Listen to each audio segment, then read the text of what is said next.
Sa inyong mga Pew Bible, nasa page 1183. No? Colossians 1, babasahin po natin ang verses 15 to 20.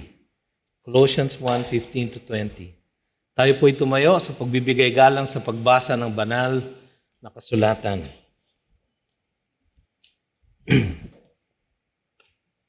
Colossians 1, starting in verse 15.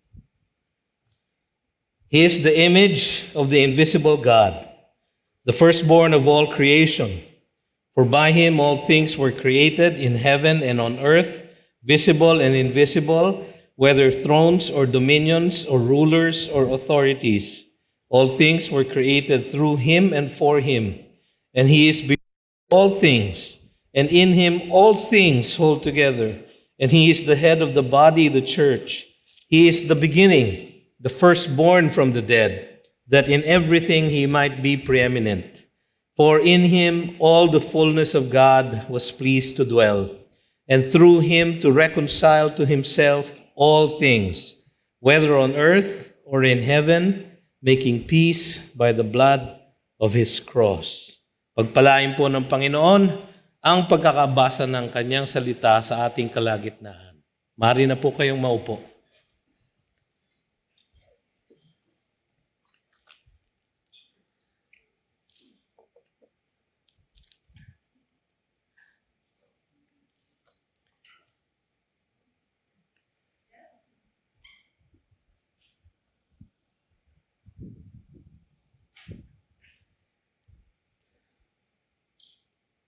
Pagpaumanhin niyo po ang baka po maupo ako mamaya ng kaunti sapagkat kagabi pa ho ako nagsisermon. At alam niyo naman po meron akong problema sa aking likod. So kung minsan po pagka masyado nang masakit, kailangan ko pong umupo. Pagpaumanhin niyo po ang aking pag-upo. Ang ating pong mensahe ngayong hapong ito ay bahagi pa rin ng isang mini-series na ating ginagawa sa ating church na Knowing Your Family Sermon Series, ang tawag natin dito. Ang sharing ito ay may layunin na mapag-aralan ang mga pinaka-importanting mga paniniwala ng ating church na naging haligi ng ating kapatiran dito sa GCF. Nauna dito, naalala ninyo yung katuruan tungkol sa elders and deacons, o kung paano pinamumunuan ang iglesia ng Panginoong Hesus. At nakita natin doon na pumipili siya, tumatawag siya ng mga lalaki at babae upang maglingkod sa kanyang church, upang ipangaral ang kanyang salita. Sapagkat, yun po ang susunod na mensahe na ating pinag-aralan, ang kanyang salita ay walang kamalian, katulad ng ating pinag-aralan. Dahil nga ito ang katangi-tangi at pinakamataas na ating otoridad para sa ating pananampalataya at pamumuhay. Kaya po, ang pamumuno ng church ay ginagawa sa pamamagitan ng mga elders and deacons sa kanilang pagtuturo at paglilingkod upang ang salita ng Diyos na walang kamalian ang siyang mamuno sa atin bilang isang kapatiran. At ngayong hapong ito, pag-aaralan natin ang dalawa sa importanteng doktrina ng ating church, ang tungkol sa Trinity at ang tungkol sa deity ng ating Panginoong Hesus. Bakit dalawa at bakit pinagsabay sa isang linggo? Hindi ko rin po alam. No? Pero na-assign po sa akin itong dalawang mahalagang topic na ito na ang bawat isa actually ay isang buong sermon. Kaya makakarinig po kayo, in effect, ng dalawang sermon po ngayong hapong ito. So, pasensya na po tayo kung medyo mapahaba po ako ng konti. No? Ang kritisismo madalas sa ating church, sa Green Hills Christian Fellowship, tayo daw po ay boring dahil ang ating preaching ay book by book, chapter by chapter, paragraph by paragraph, line by line, verse by verse, word for word. At masyado daw tayong madoktrina sa ating pagtuturo. Ang sabi ng iba, ang doktrina daw ay nakakahati. Doctrine divides. Kasi kung minsan ang doktrina, ang paniniwala ng iba, hindi kapareho ng iba, kaya ito ay pinagmumulan ng pagkakahati sa church. Pero itong dalawang doktrina na ating pag-aaralan sa hapong ito, mga kapatid, ay napaka-importante at makikita natin na instead of doctrine divides, doctrine will unite. No? Pag-iisahin tayo ng ating paniniwala sa pagtuturo ng Biblia tungkol sa dalawang napakahalagang paniniwala na ating pag-aaralan sa hapong ito. So tayo po ay saglit na manalangin. O Diyos na makapangyarihan sa lahat, kayo po ang manguna sa amin ngayong hapong ito sa pamamagitan ng inyong salita. Nawa, Panginoon, ay maging tapat kami sa teksto na aming pag-aaralan upang ang lahat ng aming maririnig ay nagmumula sa inyong bibig. Ang aming dalangin, Panginoon, bigyan niyo ng ilaw ang aming pag-iisip, buksan niyo ang aming puso upang sa aming pagtanggap ng inyong salita sa hapong ito, kami ay mabago at aming maisapamuhay, O Diyos, ang mga katotohanan ito sa aming pang-araw-araw na buhay. Salamat, Panginoon, sa pribilehiyo na ibinigay mo sa amin na pag-aral, basahin, pag-aralan, pagmuni-munihan ang inyong banal na kasulatan. Ito ang aming samot dalangin sa pangalan ni Jesus. Amen.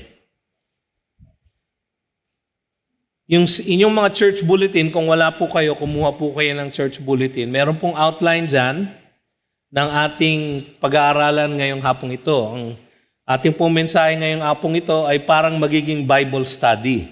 At kung titignan niyo po ang outline na nasa ating bulletin, marami pong mga scripture references na nagpapatunay ng mga katotohanan ng ating pag-aaralan ngayong hapong ito. So, bitbitin niyo po ang inyong mga church bulletin, buksan niyo sa outline upang masundan niyo po ang pag-aaral natin ngayong hapong ito. Ang unang tanong, bakit mahalaga na paniwalaan ang doktrina ng Trinity? No? Yung pong salitang Trinity, mga kapatid, ay hindi niyo po mahahanap sa Biblia, whether sa Lumang Tipan o sa Bagong Tipan. Ngunit sa buong Biblia, punong-puno po ng katotohanan tungkol sa Trinity ang Biblia, ang salita ng Diyos. Marami ang umaatake sa doktrina na ito, sa daang libong taon ng kasaysayan ng Iglesia, maraming nag-a-attack sa doktrinang ito. Magmula dun sa unang heretic na kilala na si Arius, yung nagpasikat ng Arian heresy. Ang sabi po niya, ang Diyos daw, ang Diyos anak. Ang Diyos ay imposibleng tatlong persona, na ang Diyos anak daw ay hindi Diyos kundi tao lamang. Magmula doon ay marami na nag-a-atake sa Trinity. Meron pong nag-a-atake na ito na ang sabi nila, ang Trinity daw hindi totoo. Ang Diyos daw ay isang Diyos lang who appears in different modes. Siya ay nagpapakita sa atin sa iba't ibang mode. Kung minsan po siya ay Father, kung minsan po siya ay Son, kung minsan po siya ay Spirit. Pero hindi po yun ang katuruan ng Biblia. At kung tayo maniniwala doon, ang paniwala po nila, ang tawag ng iba, ay yung oneness heresy. Oneness, isa lang daw po ang Diyos. At walang tatlong persona, kundi tatlong modes lang daw po. So, mali po yun. Yung iba naman sinasabi, hindi ganun ka-importante ang doctrine ng Trinity.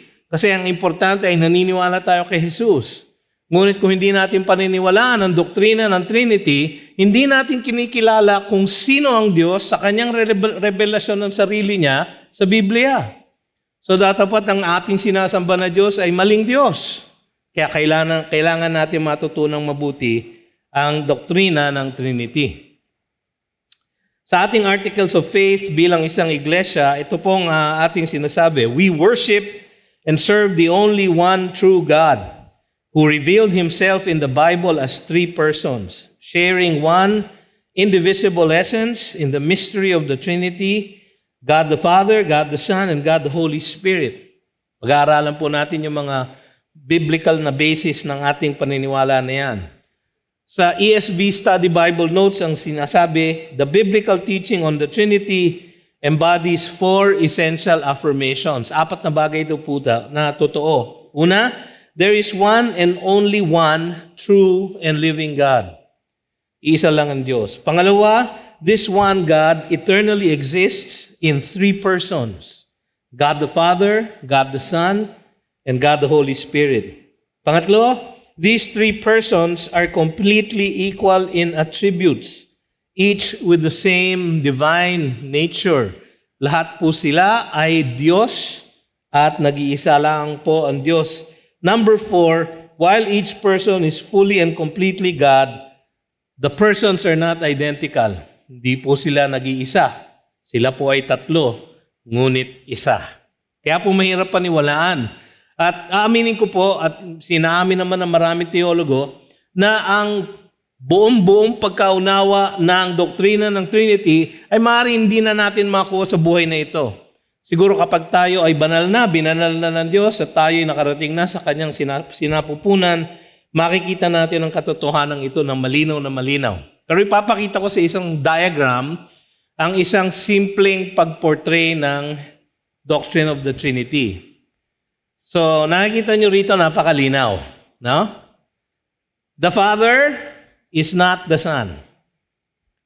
The Son is not the Holy Spirit. Magkaiba po sila. The Holy Spirit is not the Father. But, the Father is God. The Son is God. And the Holy Spirit is God. But the Father is not the Son, is not the Holy Spirit, is not the Father. But the Father and the Son and the Holy Spirit is God. So, mahirap nga po maunawaan. At kung minsan, kailangan na lang nating tanggapin at paniwalaan ang katotohanan ito. Bakit? Sapagkat ito ang sinasabi ng Biblia tungkol sa Trinity. So, yun po ang una nating titignan. Malinaw na itinaguyod ang katotohanan ng Trinity sa Biblia. No? So titingnan po natin itong mga puntos na ito. Letter A, ang Diyos ay isa lamang. There is only one God. No?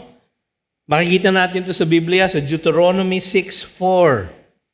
Nung ibinigay ng Diyos ang batas sa Israel sa pamamagitan ni Moises, nung malapit na po silang tumawid sa Promised Land, inulit po ni Moises ang pagsasabi ng batas sa kanila at ang unang-unang sinabi niya ay pinaka-importanting batas. Ang tawag nila dito, the Shema, sapagkat yung first few words po, yung Hear, O Israel, yung Hear po sa Hebrew ay Shema.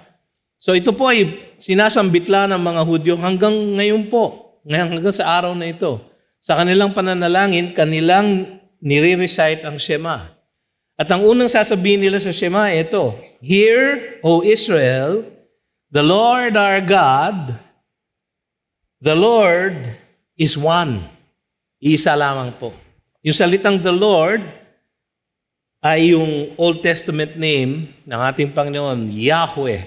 No? Hear, O Israel, Yahweh our God, Yahweh is one. Isa lamang po ang Diyos.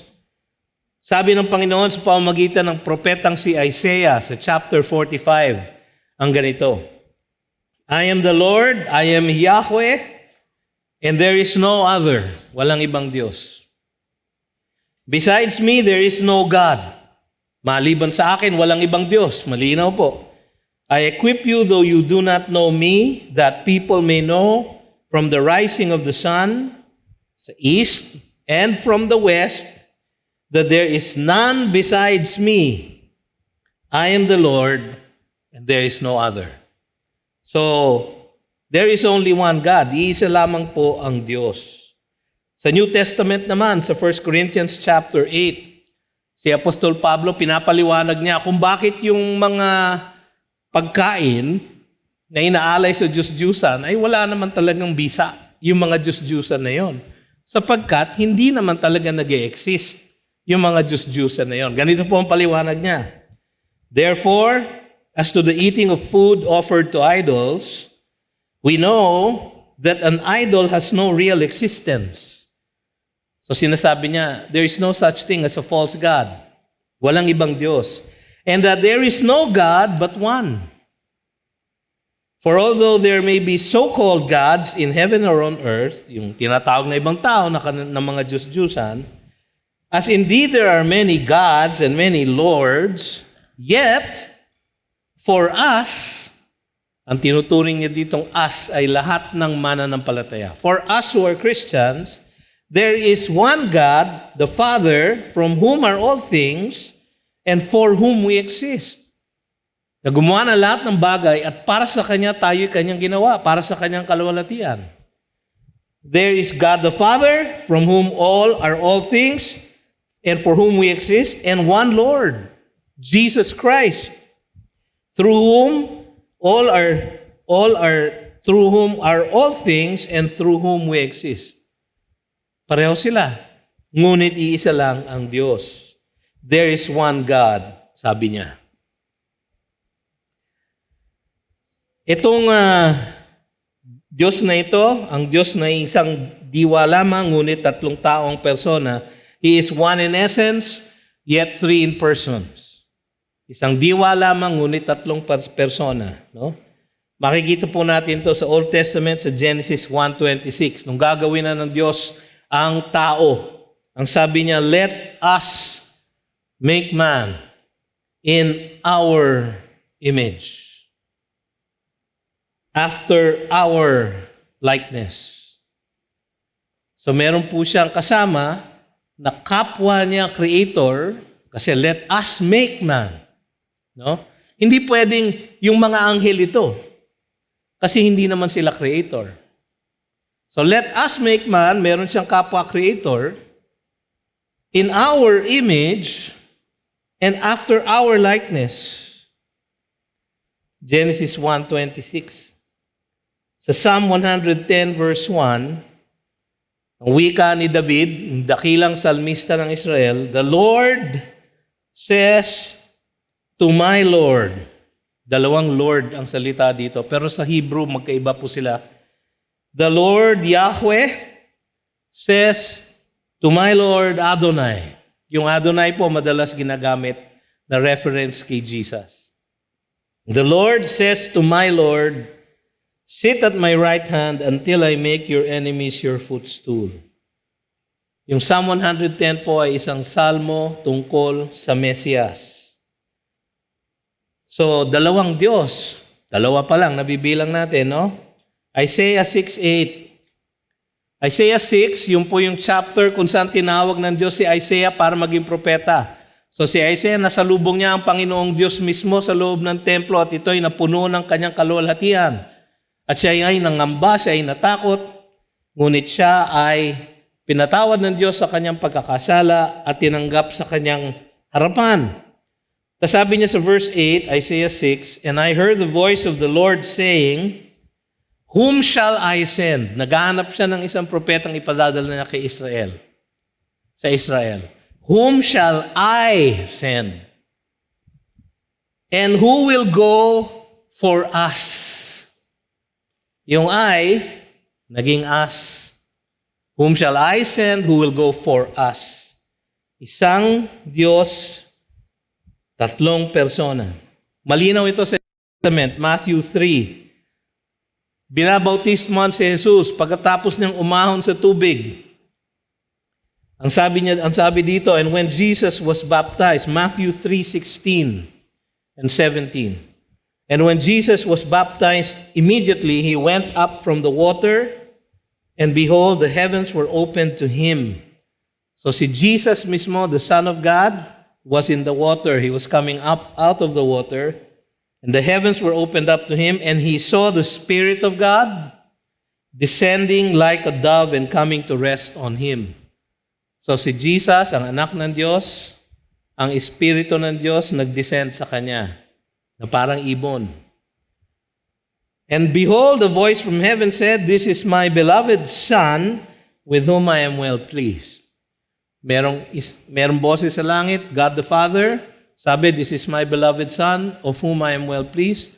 God the Holy Spirit, nag-descend sa kanya na parang ibon. God the Son ay nasa tubig, binautismohan. So, Father, Son, and Holy Spirit, nandun sa bautismo ni Jesus. Isang Diyos, tatlong persona. Sa Great Commission, kapag ni-recite natin ang Great Commission, di ba, go and make disciples of all the nations, baptizing them in the name, singular, in the name of the Father, and of the Son, and of the Holy Spirit. One God, three persons.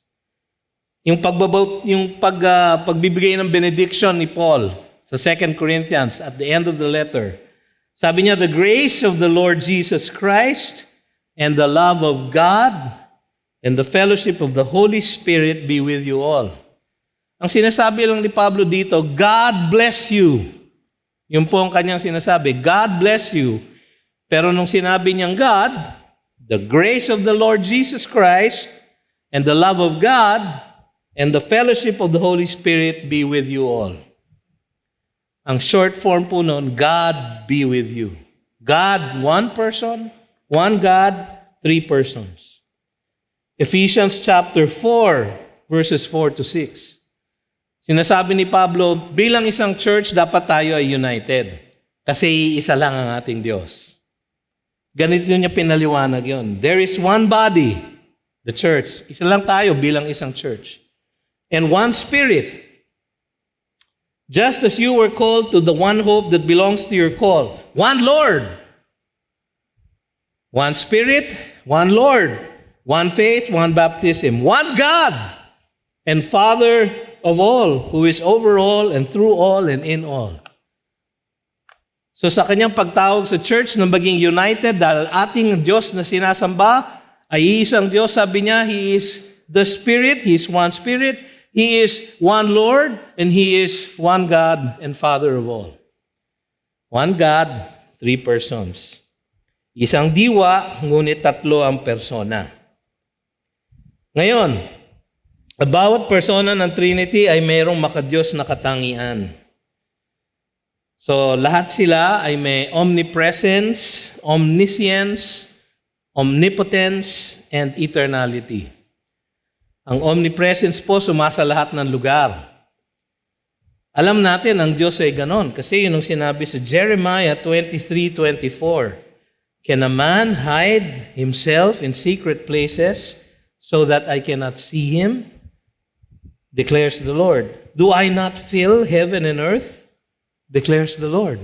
So ito yung the Lord, Yahweh. Okay. Sa Psalm 139, gumawa ng Psalm si David, pinapakilala niya sa Psalm na ito ang isang Diyos na kilalang kilala siya at sumasa lahat ng lugar. Verse 7, where shall I go from your spirit? Or where shall I flee from your presence? So ang kausap niya, God the Holy Spirit, na omnipresent din, sumasa lahat ng lugar. Matthew 28:20, ang ating Panginoong Jesus, inutusan niya tayo to make disciples of all the nations, baptizing them in the name of the Father, the Son, and the Holy Spirit. Then teaching them to observe all that I have commanded you, and behold, I am with you always. Pinadala niya to everywhere, right?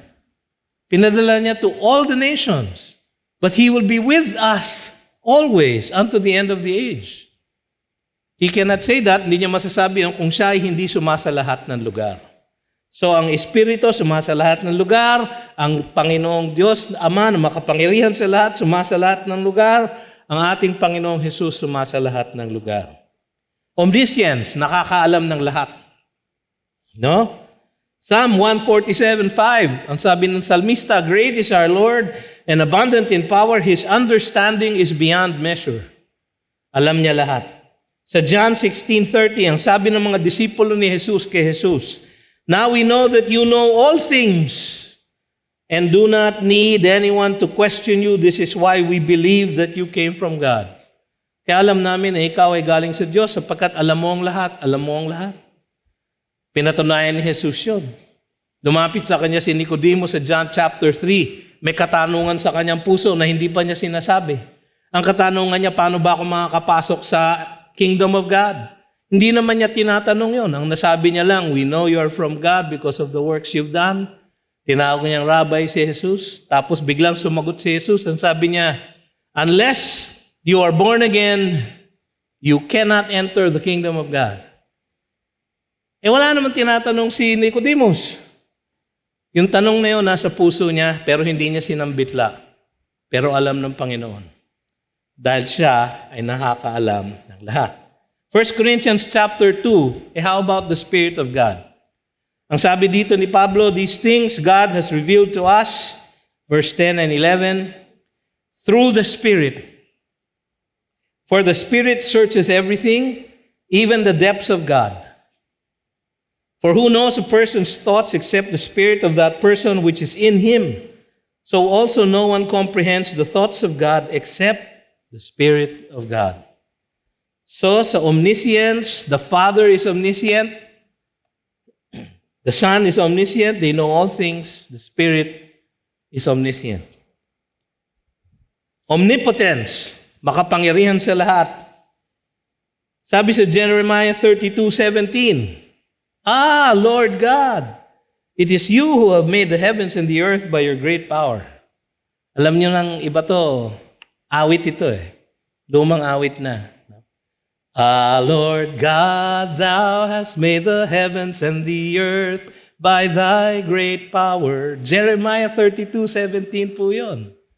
At yun po, ang nagpapatunay na ang Diyos ang makapangyarihan sa lahat, ang Diyos Ama. Sabi sa John chapter 2 verse 11, alam niyo yung John chapter 2, ginawang alak ni Jesus ang tubig. At sabi sa verse 11, this, the first of His signs, Jesus did at Cana in Galilee and manifested His glory. Ipinakita niya ang kanyang kalwalhatian sa pamamagitan ng mirakulong ito. At ito ay isa at una sa 7 mirakulo na ni-record ni John. Maraming ibang mirakulo ang ating Panginoon. Nagpagaling siya, nagpalayas ng demonyo, lumakad sa tubig, itinigil ang bagyo. Siya po ay omnipotent. Sa Romans 15:19, sabi ni Pablo, ang Espiritu Santo ng Diyos nagbigay ng kapangyarihan sa amin. Kaya nakilala ng mga tao na kami ay mula sa Diyos at ang aming sinasabi ay salita ng Diyos. Bakit? Sabi niya, by the power of signs and wonders, by the power of the Spirit of God. Ang Espiritu ng Diyos ang nagbigay ng kapangyarihan sa mga disipulo, mga apostol, upang gumawa ng signs and wonders, upang ang lahat ng kanilang pinipreach ay paniwalaan na mula sa Diyos. So, silang tatlo, bawat isa sa kanila ay omnipotent. Silang tatlo, bawat isa sa kanila ay eternal. Psalm 90 verse 2, isang awit na ginawa ni Moises. Psalm 90 verse 2, before the mountains were brought forth, or ever you had formed the earth and the world. Bago pa ginawa ang lahat, sabi ni Moises sa ating Panginoong Diyos, from everlasting to everlasting you are God. Ang tinutukoy niya ay God the Father. Sa Hebrews 9:14, ang sabi ng may akda ng Hebrews, how much more will the blood of Christ, who through the eternal Spirit offered Himself without blemish to God, purify our conscience from dead works to serve the living God. Anong kalakasan ang meron si Jesus upang siya, nung siya'y mabayubay sa krus, ay mapagbayaran niya ang lahat ng ating pagkakasala? Ang kapangyarihang iyon ay pinagkaloob sa Kanya by the eternal Spirit. So God the Father is eternal, God the Spirit is eternal. Sa John 8:58, dinidebate ni Jesus ang mga religious leaders. Ang sabi nila, wala ka pang 30, sinasabi mo na ikaw ay Diyos. Ang sagot niya, John 8:58, Jesus said to them, truly, truly, I say to you, before Abraham was, I am. Parang maling grammar, no? Pero tama po. Kasi ang sinasabi niya, before Abraham was, I already existed because I am. Ano ba yung I am? Yung po ang pangalan ng Diyos. Sa Exodus 3:14, tinanong ni Moises, what is your name? Sabi niya, I am that I am. I am. Sa Gospel ni John, sa 21 chapters ng Gospel ni John, 7 beses sinabi ni Jesus, I am. I am the bread of life. I am the light of the world. I am, before Abraham was, I am.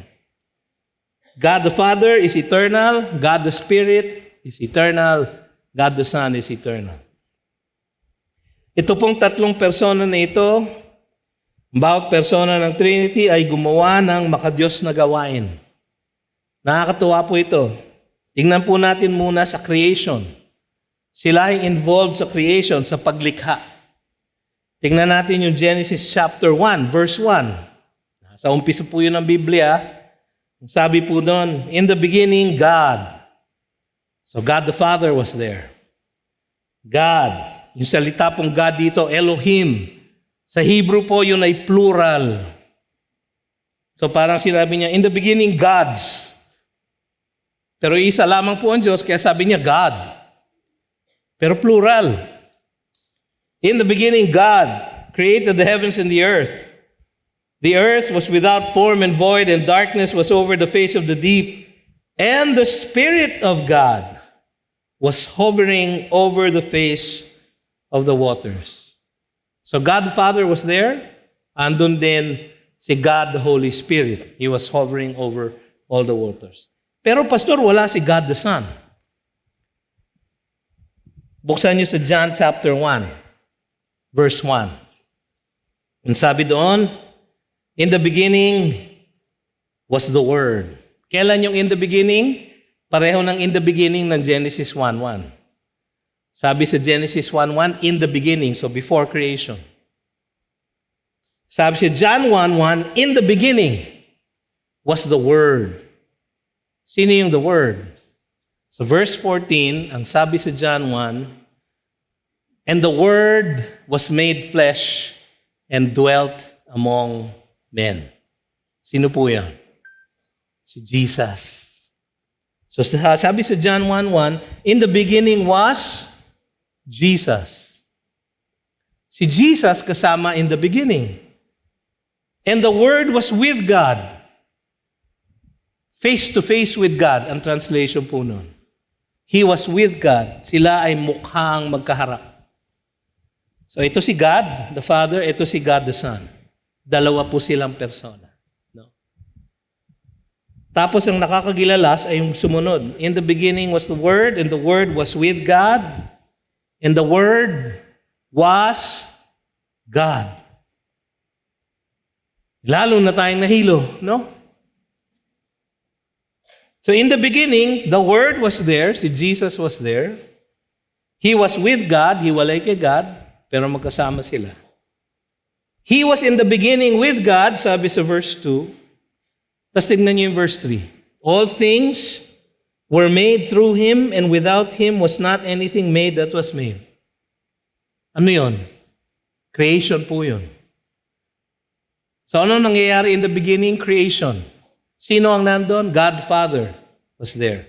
In the beginning, God created the heavens and the earth. Sino pa ang nandun? God the Holy Spirit was hovering over the waters. At sino ang pangatlong nandun? God the Son, the Word. He was with Him in the beginning.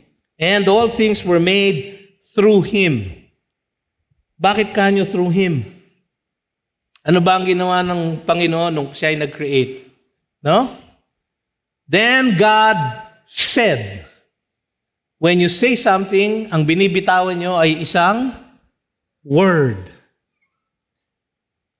Sabi sa verse 3, all things were made through Him. Di kaya si Jesus yung word? O through Him, ginawa all things? Hindi natin alam yung mekanismo. Ang alam lang natin, nandun siya, nandun si God the Father, nandun si God the Holy Spirit. Sila din ay involved sa ating pagliligtas.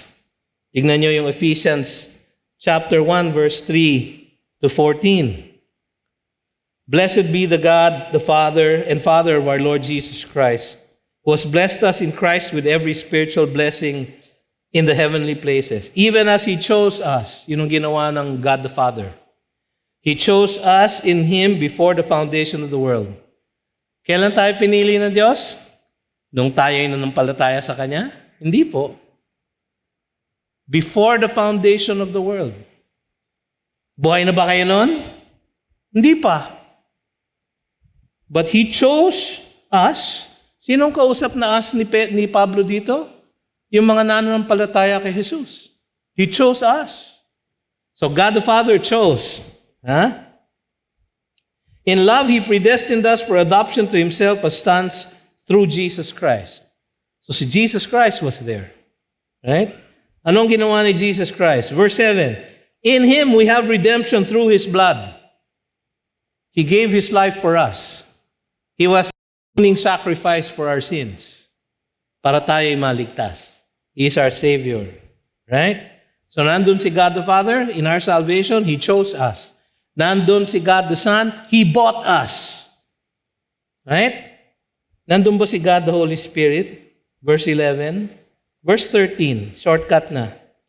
In Him you also, when you heard the word of truth, the gospel of your salvation, and believed in Him, were sealed with the promised Holy Spirit. So God the Father chose, God the Son bought, God the Holy Spirit sealed. Bawat isa po sa atin, ganito po na-save.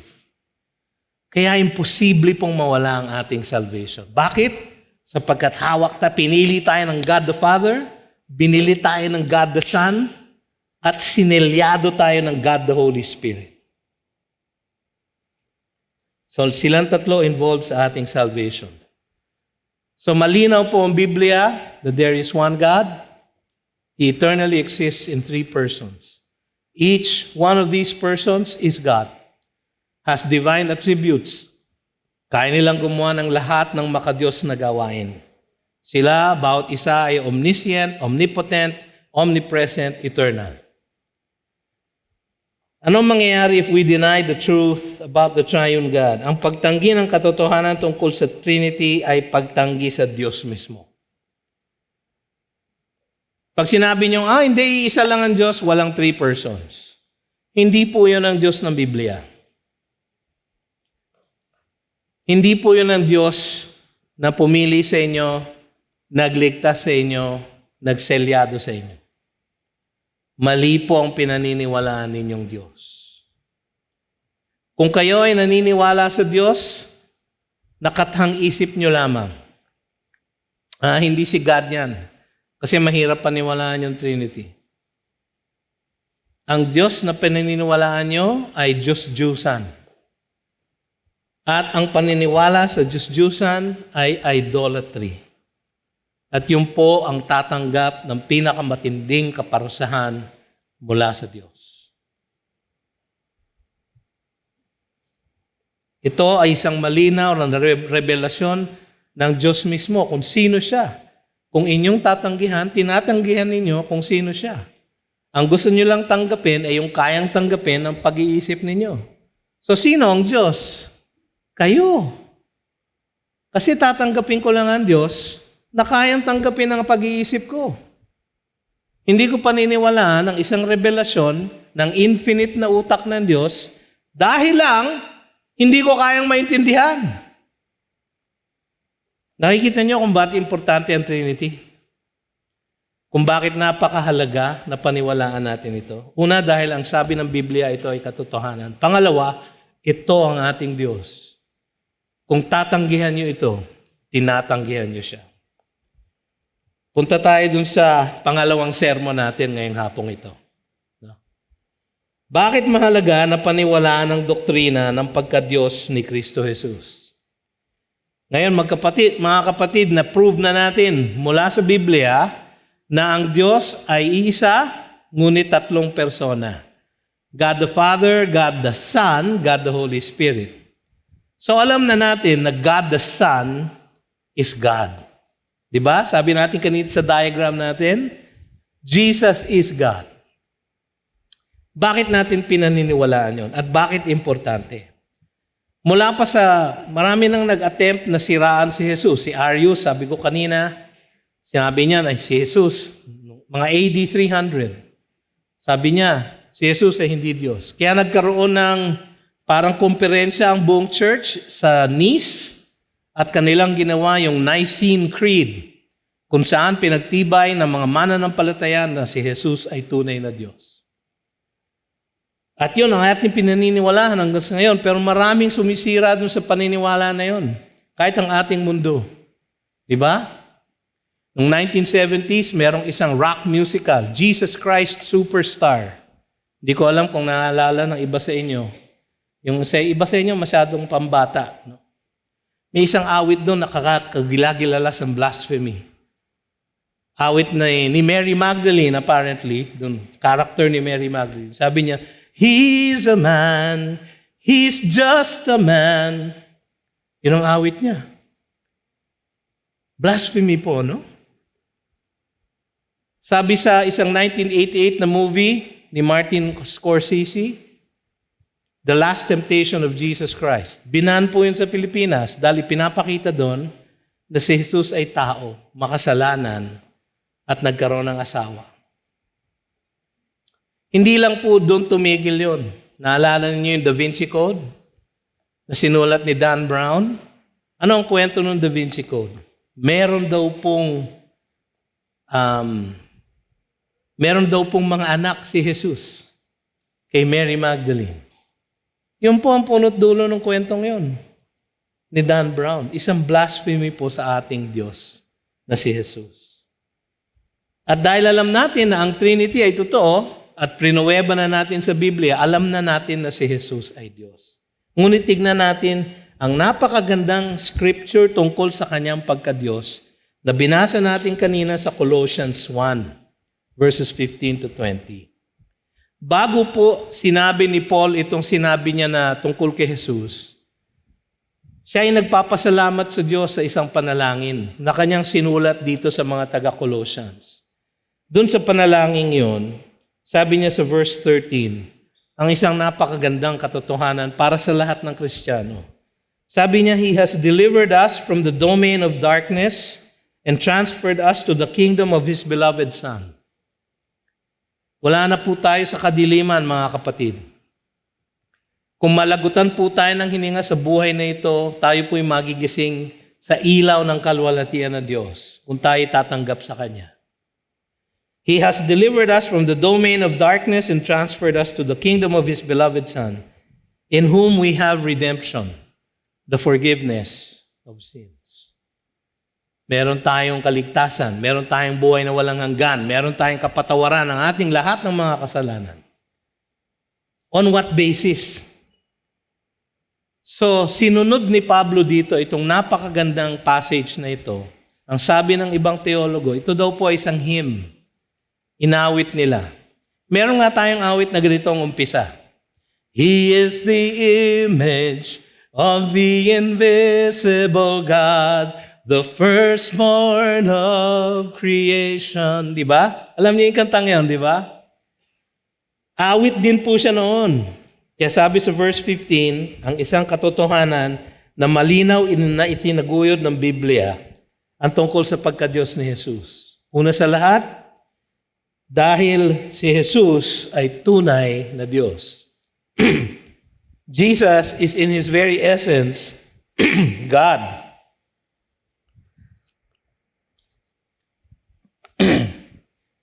Si Jesus po God, ako po hindi. Masakit na po yung likod ko, so uupo na po ako.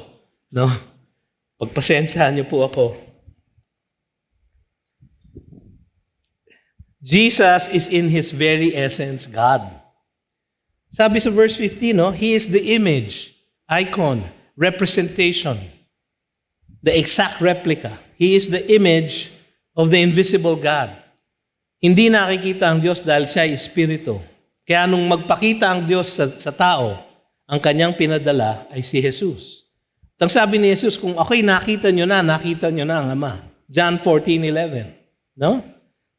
The firstborn of all creation. Ibig sabihin, the primary son. Ang tagapagmana ng lahat. Ito ibig sabihin, katulad ng sinasabi ng Jehovah's Witness, na He is born, that He was a created being. Hindi po. Malinaw po kasi sa verse 16, sabi doon, for by Him all things were created. Kung created being po siya, at yun ang interpretation ng firstborn, mali po yung interpretation ng firstborn. Dahil yung po ang katotohanan pinatutunayan ni Pablo, na He is God. So, for by Him all things were created.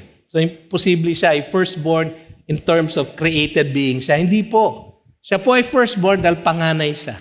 tagapagmana ng lahat. Yun po ang ibig sabihin ng word na yun. No? He's the firstborn of all creation. Sabi sa verse 19, for in Him all the fullness of God was pleased to dwell. Sabi sa chapter 2, verse 9, for in Him the whole fullness of deity dwells bodily. Ang linaw po, no? Sinasabi ng Biblia na si Jesus ay Diyos. Nakita natin to sa John chapter 1, di ba? Verse 1. In the beginning was the Word, and the Word was with God, and the Word was God. So malinaw po na siya ay Diyos. Sabi sa verse 14 ng chapter 1 ng John, and the Word became flesh and dwelt among us. So siya ay nagkatawang tao. Sabi sa Hebrews 1:3, He is the radiance of the glory of God and the exact imprint of His nature.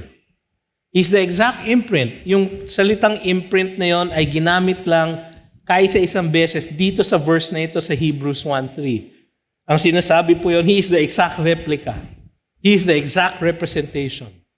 So ang sinasabi ng verse 15 na ito, si Jesus is both the representation, isang larawan ng Diyos na buhay, and the manifestation, isang revelasyon, pagpapakita ng Diyos na buhay. He is both the representation and the manifestation of God. Because He is God. And the Word was God. So, pangalawa, dahil si Jesus ang lumikha ng lahat. Siya ay Diyos because He's Creator. Nakita din natin yung kanina. Sa verse 16, sabi dito, for by Him all things were created in heaven and on earth. Lahat ng between, lahat ng planeta, lahat ng araw, lahat ng nasa langit ay Kanyang nilikha. Visible and invisible, kahit mga espiritu, paano natin alam? Whether thrones or dominions or rulers or authorities, yun po ay New Testament language for angelic or spiritual beings. Whether angelic or demonic, siya din po ang may likha. No? All things